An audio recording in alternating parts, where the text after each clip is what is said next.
আর তার নেতাগিরি এত সুন্দর ব্যবহার দেখলাম।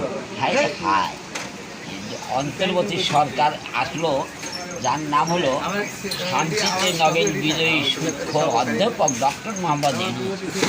ইনি আসে খালি শুধু গ্রেপ্তারই করেন। হ্যাঁ, গ্রেপ্তারের লোকগুলো বেশ সুন্দর সুন্দর লোক।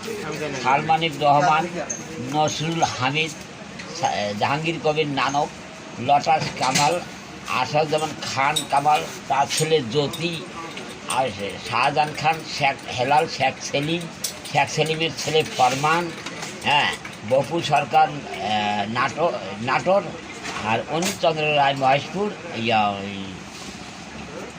ইয়েতে বলে যে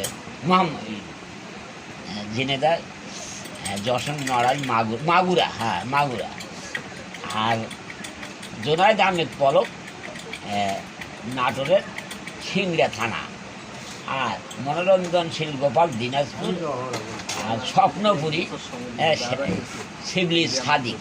এইরকম বেশ সুন্দর ভালো ভালো নেতাগিরি গ্রেপ্তারে পরিণত করেছেন ডক্টর ইউনূস।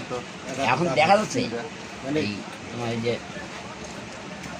হাসানুল্লাহ ইনু, হ্যাঁ, জাসদ পার্টির চেয়ারম্যান, রাশিদ খান মিনন, এই যে হারামজাগিরে গ্রেপ্তার করে এখন বর্তমান জেল থেকে একটার পর একটা মামলা উল্টো করতেছে আর হাজিরা দিচ্ছে।